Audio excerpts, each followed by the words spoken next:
Senator Ede Dafinone is a Nigerian politician and chartered accountant who represents Delta Central Senatorial District in Nigeria's 10th National Assembly.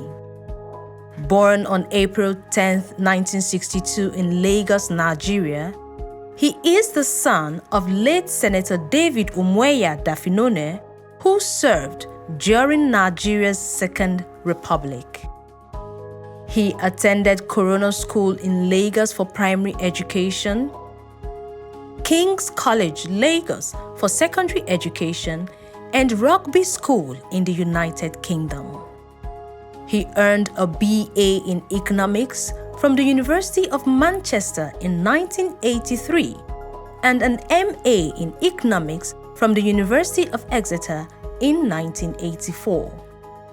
He also attended the Lagos Business School for an advanced management program. Senator Dafinone is a member of the Institute of Chartered Accountants in England and Wales, as well as a member of the Institute of Chartered Accountants of Nigeria. He is also a member of the Chartered Institute of Taxation of Nigeria. Politically, he was a member of the People's Democratic Party, PDP, from 1998 to the year 2010. He later joined the Democratic People's Party before becoming a member of the All Progressives Congress, APC, in 2014. In 2023, he was elected Senator for Delta Central.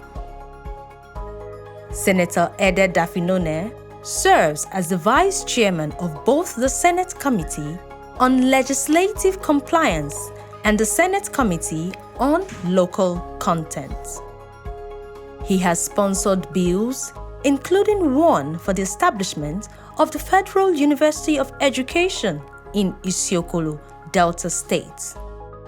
He has also been recognized with the Senator of the Year Award at the Niger Delta Advancement Awards for his contributions to the region.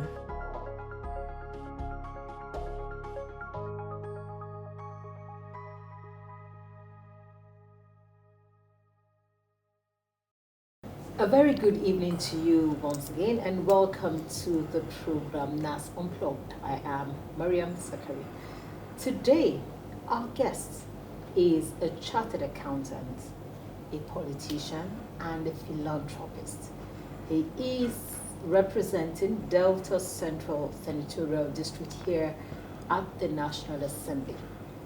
He is Senator Ede Dafinone. It's good to have you on the program today. Thank you, Mariam.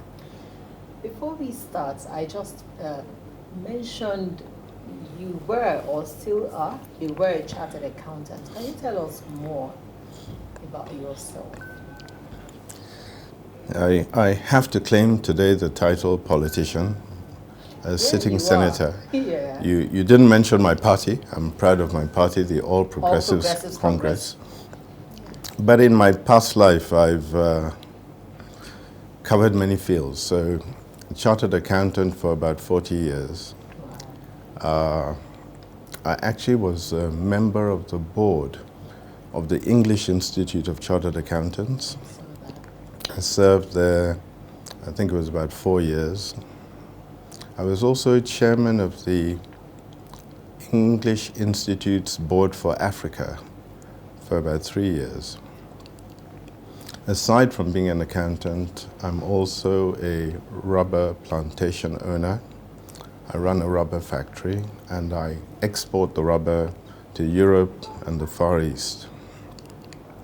As an exporter, I joined the Manufacturers Association of Nigeria, and for a period of about 5 years, I sat as chairman of the Export Promotion Group, lobbying government for better terms for exporters.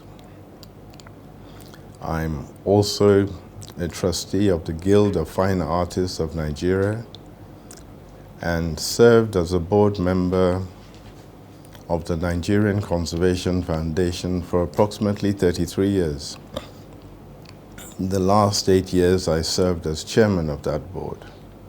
the NCF, Nigerian Conservation Foundation, is the largest NGO in the environmental space in Nigeria. As chairman of that board, I also sat on the board of WWF, that's the Worldwide Fund for Nature. As a local politician, I've sat, and in fact in some spaces still sit as trustee for the Okpe Union, chairman of the Sample Okpe Community Land Trust Association, trustee of the Okpe Leaders of Thought, former deputy chairman of the UPU, that is Urobo Progress Union Management Board, among other board positions.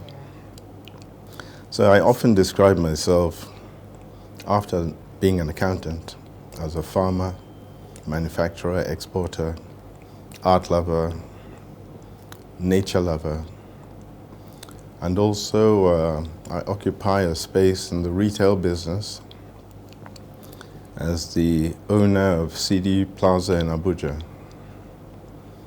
So I actually stopped being an accountant or auditor about 10 years ago and operate more as a consultant in that space.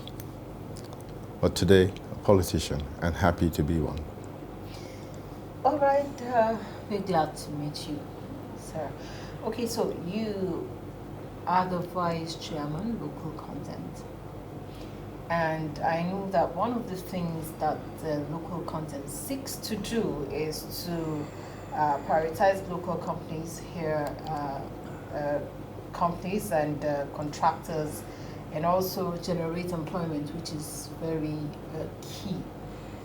As vice chairman of this committee in the last, say, 1 year, what can you tell us? How far have we gone in achieving this goal since you became vice chairman of that committee? The local content law is quite a complicated law to operate. The law focuses on primarily the oil sector, looking to make sure that more of our local companies are engaged in production, in exploration, as much as possible as the technology available locally will allow.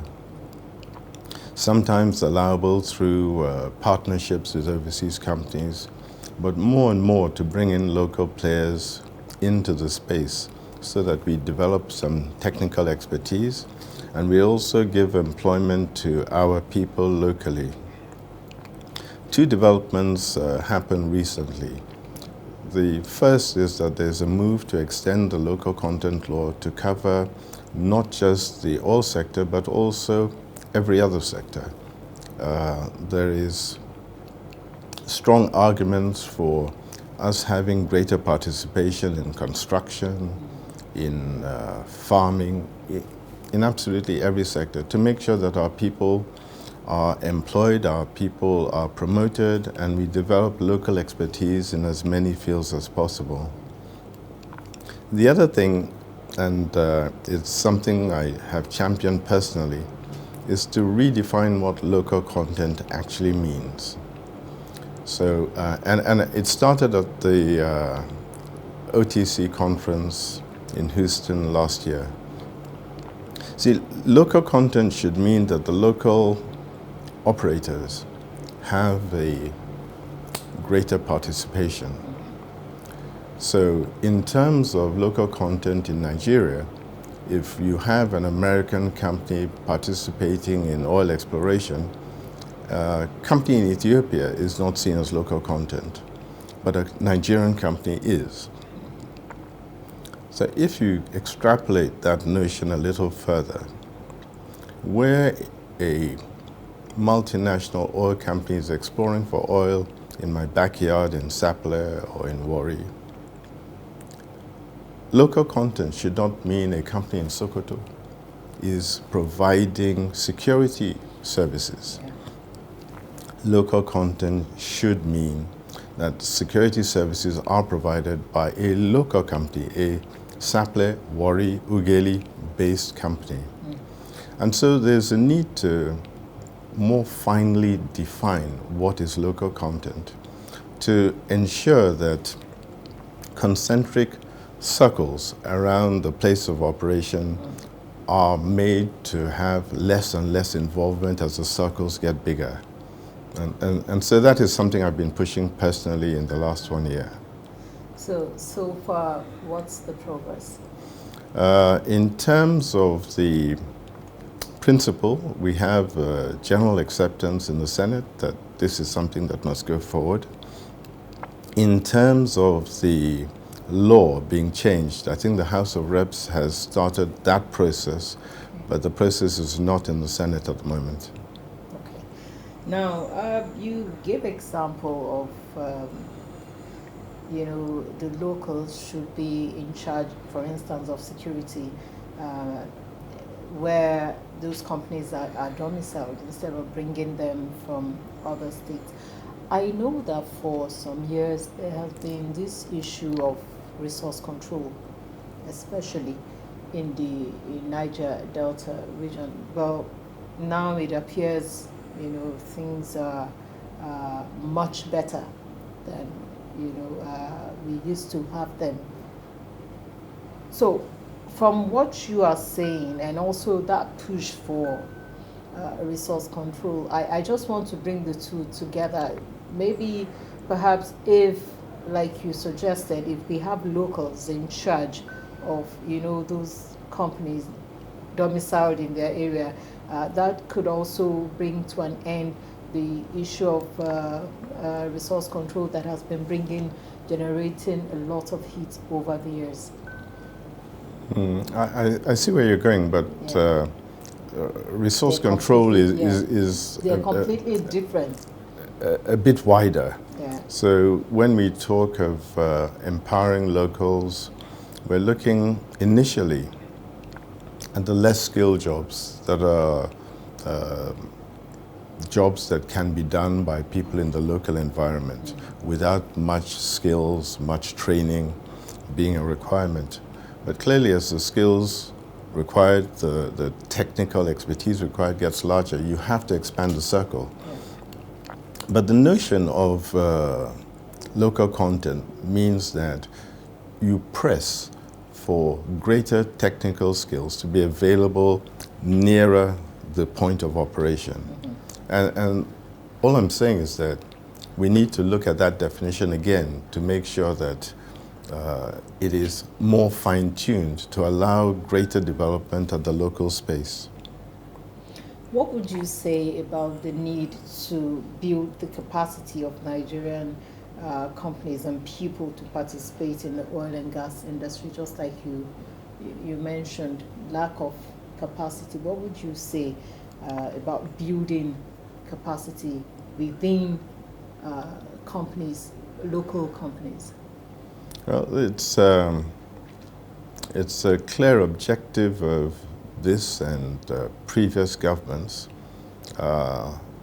Good examples are the Petroleum Training Institute at Efron that is built purposefully to provide technical expertise in the field, training locals.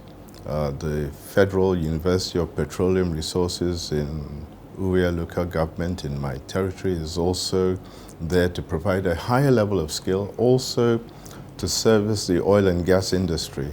So the government is aggressively funding those institutions to provide local expertise that can take over more and more of the jobs that are available for our people in our region.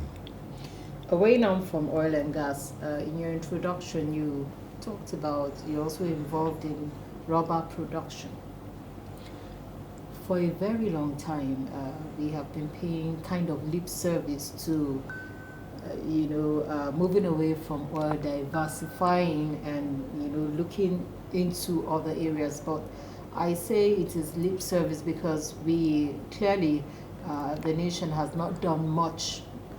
Agriculture is one of the areas previous government and even this present administration have talked about, but it appears not much is being done. As someone who is already into rubber production, isn't it something, since you're also at the National Assembly, that you could maybe sell to the government to buy into it and move away from oil, especially now that it appears it is not as lucrative as it used to be? The noise in the media space follows what we call sexy products. So today's date, oil is sexy, tech is sexy, farming, not so sexy. But at the same time, government is investing in agriculture. The current Minister of Agriculture is a former member of the Senate. And my experience in his ministry shows that his doors are wide open and he is fully supporting the need for us to grow more of our own food and also commercially exportable agricultural products. The noise on that is not so loud, but things are happening. In the recent year or 2 years, it's recognized that we don't have enough food being grown locally to feed our population. And what you've seen as a result of that is increased prices of foodstuff.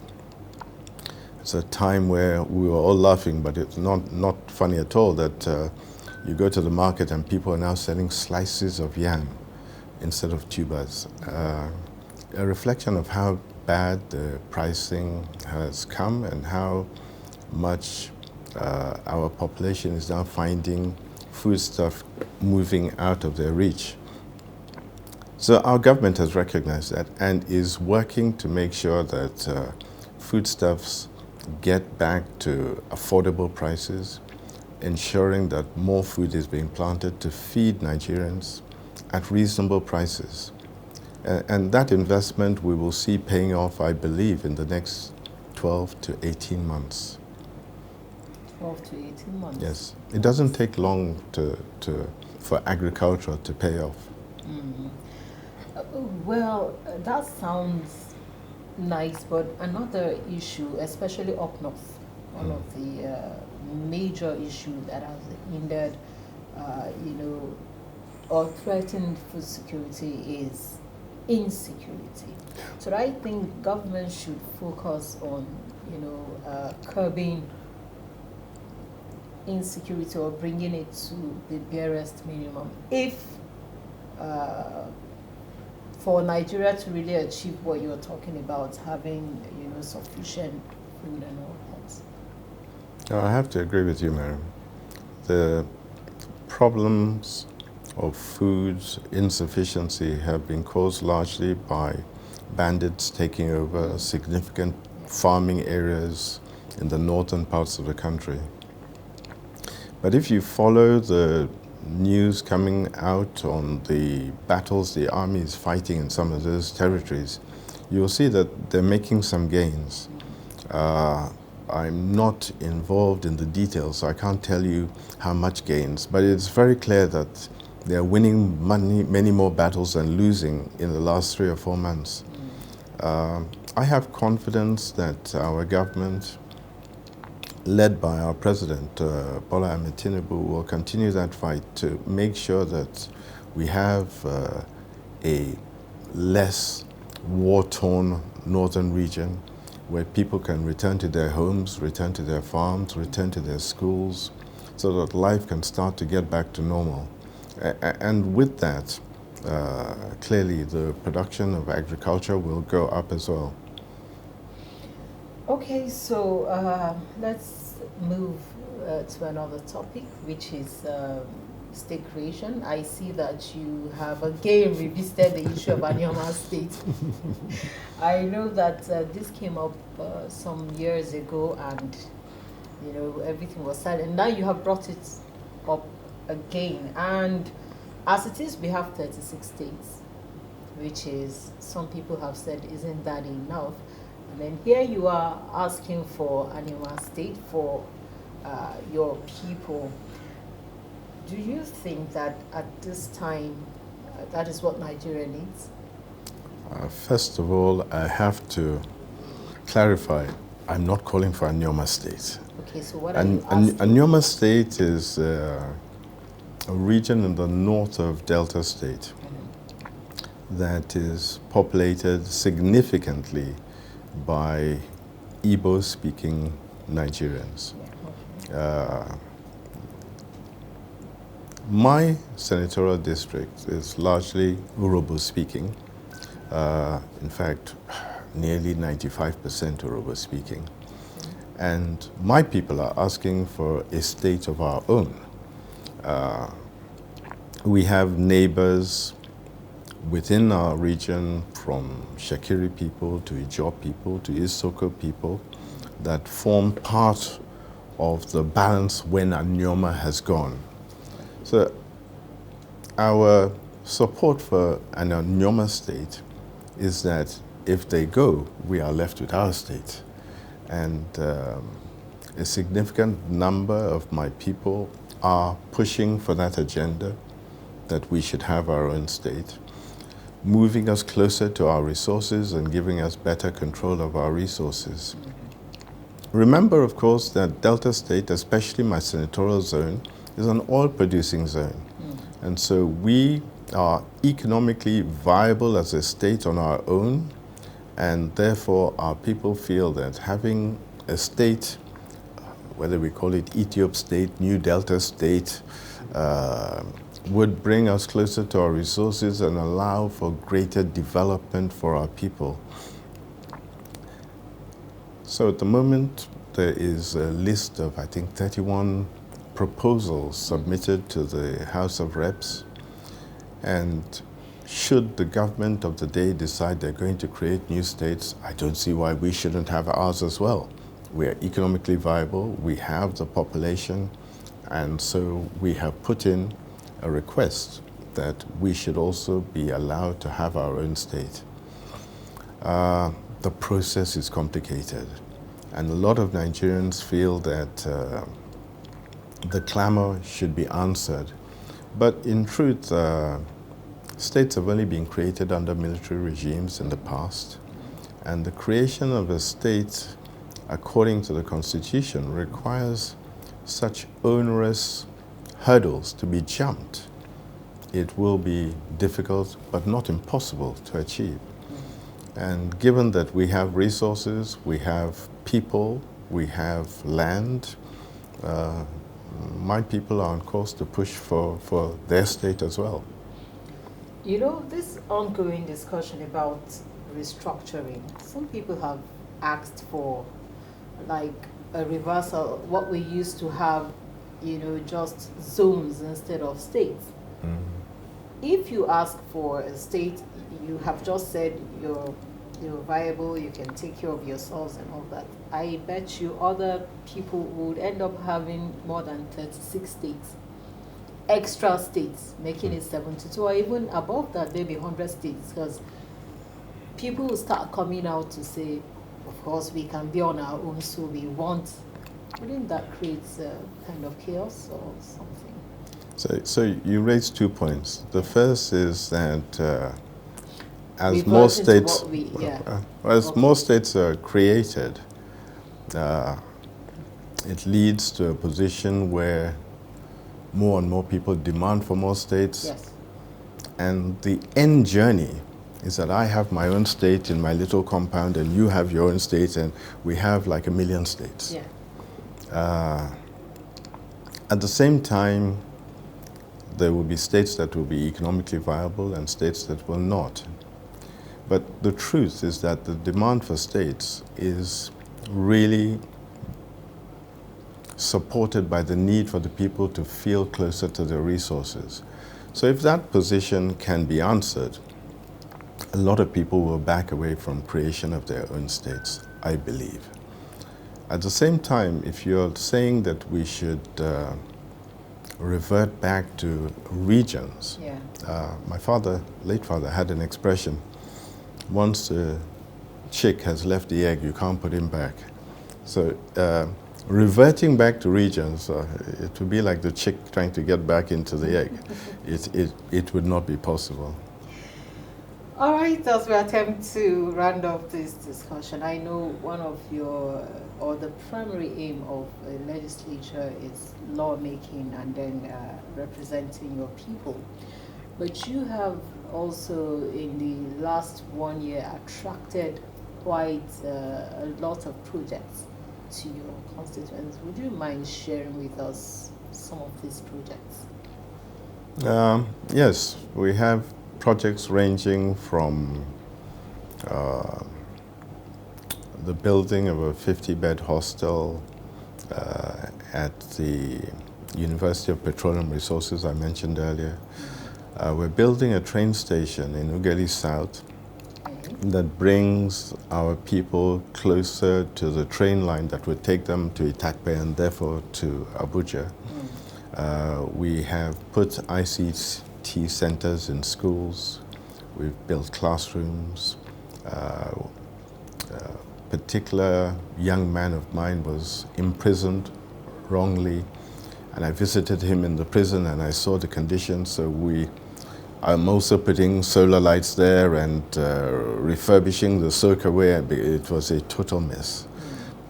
We put in solar lights, we put in transformers in different locations, and we hope to do more. The constituency projects are not significant projects. The real contribution of a senator is to attract federal government projects to his area. So this last year we spent a lot of time lobbying ministers, the government, to see how roads can be brought to our area, schools, hospitals, more significant investments that constituency projects cannot begin to touch. We've also had a few training projects as well, skill acquisition, to see how we can empower people to be self-sufficient, skill acquisition in small farming skills, also training in computers and things like that, to see if we can do some empowerment at the local level. I have a foundation that I've run for about 18 or 19 years now. I started it when I lost elections and felt you don't have to be a senator to make a contribution. And I've trained over 2,000 young women and a few men in hairdressing, tailoring and catering through that foundation over the last 18 years. So it's something that, it's not just the office, it's something that I've been doing for a long while. Okay, so are you planning to return in 2027?